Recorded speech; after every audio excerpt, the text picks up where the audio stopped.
Hi, welcome to the Speechifier YouTube channel. In this video, we know about the story of Lina Medina, the youngest mother in the world. In 1939, Lina Medina of Peru became the youngest person to give birth, and she had a baby named Gerardo at just the age of 5. In the early spring of 1939, parents in a remote Peruvian village noticed that their 5-year-old daughter had an enlarged belly. Fearful that the swelling was a tumor, Gerardo Medina and Victoria Lozia took their little girl from the family's home into Crapo to see a doctor in Lima. To the parents' shock, the doctor discovered that their daughter, Lina Medina, was 7 months pregnant. And on May 14, 1939, Medina gave birth via C-section to a healthy baby boy. At 5 years, 7 months, and 21 days of age, she became the youngest mother in the world. Medina's case took pediatricians by surprise and attracted international attention that she and her family never wanted. To this day, Medina has never told authorities who the father was, and she and her family still shun publicity and avoid any opportunity for a tell-all interview. Despite the mystery that continues to surround the case of the world's youngest mother, more insight has come to light on how Lina Medina got pregnant and who the father may have been. Born on September 23, 1933, in one of the poorest villages in Peru, Lina Medina was one of 9 children. Her pregnancy at such an early age obviously came as a disturbing shock to her loved ones and the public. But to pediatric endocrinologists, the idea that a 5-year-old child could get pregnant wasn't entirely unthinkable. It's believed that Medina had a rare genetic condition called precocious puberty, which causes a child's body to change into that of an adult too soon, before age 8 for girls and before age 9 for boys. Boys with this condition will often experience a deepening voice, enlarged genitals, and facial hair. Girls with this condition will typically have their first period and develop breasts early on. It affects about 1 in every 10,000 children. Roughly 10 times more girls than boys develop this way. Oftentimes, the cause of precocious puberty can't be identified. However, recent studies have found that young girls who were sexually abused may go through puberty faster than their peers. So there are suspicions that precocious puberty might be accelerated by sexual contact at an early age. In the case of Lina Medina, Dr. Edmundo Escamil reported to a medical journal that she had her first period when she was only 8 months old. However, other publications claimed that she was 3 years old when she began menstruating. Either way, it was a shockingly early start. Further examination of 5-year-old Medina showed that she had already developed breasts, wider than normal hips, and advanced, that is, post-pubescent, bone growth. But of course, even though her body was developing early, she was still very clearly a young child.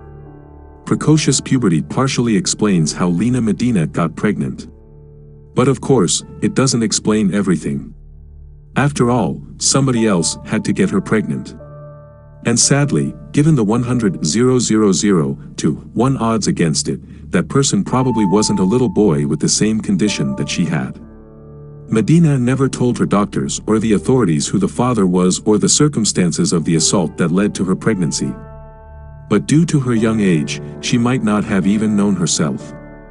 Dr. Escamil said that she couldn't give precise responses when questioned about the father. Gerardo, Medina's father, who worked as a local silversmith, was briefly arrested for the suspected rape of his child. However, he was released and the charges against him were dropped when no evidence or witness statements could be found to hold him responsible.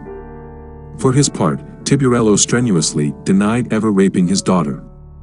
In the years following the birth, some news agencies speculated that Medina may have been attacked during unspecified festivities that took place near her village.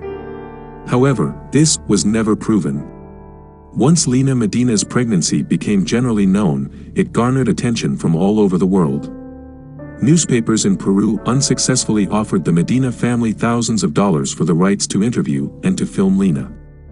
Meanwhile, newspapers in the United States had a field day reporting on the story, and they also attempted to interview the youngest mother in the world. Offers were even made to pay the family to come to the United States.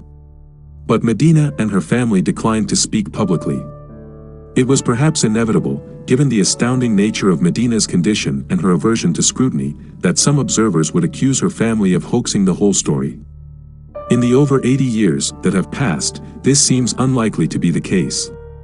Neither Medina nor her family have tried to capitalize on the story, and medical records from the time provide ample documentation of her condition during her pregnancy. Only 2 photographs were known to be taken of Medina while she was pregnant. And only one of those, a low-resolution profile picture, was ever published outside of the medical literature.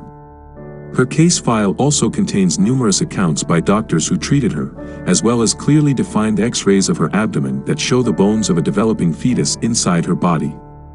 Blood work also confirmed her pregnancy. And all papers published in the literature passed peer review without a hitch. That said, every request for an interview has been refused by Medina. And she would go on to avoid publicity for the rest of her life, refusing to sit for interviews with international wire services and local newspapers alike. Lina Medina seems to have gotten good medical care, especially for the time and place in which she lived, and she gave birth to a healthy baby boy. Delivery was by cesarean section because, despite Medina's prematurely widened hips, she probably would have had a difficult time passing a full-sized child through the birth canal. Lina Medina's child was named Gerardo, after the doctor who first examined Medina, and the infant went home to the family's village of Ticrapo after he was released from the hospital. 2 years after the birth, a specialist in child education at Columbia University named Paul Kosk got permission to visit the Medina family. Kosk found that the youngest person to give birth was above normal intelligence and that her baby was perfectly normal. She thinks of the child as a baby brother, and so does the rest of the family, Kosk reported. An obstetrician named Jose Sandoval, who wrote a book about the Medina case, said that Medina often preferred to play with her dolls rather than her child. As for Gerardo Medina himself, he grew up thinking that Medina was his older sister. He found out the truth when he was about 10. While Gerardo Medina was healthy for most of his life, he sadly ended up dying relatively young at age 40 in 1979. The cause of death was bone disease. As for Lina Medina, it is unclear if she's still alive today or not. After her shocking pregnancy, she went on to live a quiet life in Peru. In her young adulthood, she found work as a secretary for the doctor who attended the birth, which paid her way through school. At roughly the same time, Lina managed to put Gerardo through school as well. She later married a man named Raul Gerardo in the early 1970s and gave birth to her second son when she was in her 30s. As of 2002, Medina and Gerardo were still married and living in a poor neighborhood in Lima. Given her lifelong attitude toward publicity and the prying eyes of curious outsiders towards history's youngest person to give birth, it may be for the best that Lina Medina's life remains private. Thanks for watching the video. Don't forget to subscribe and press the bell icon for new videos notification.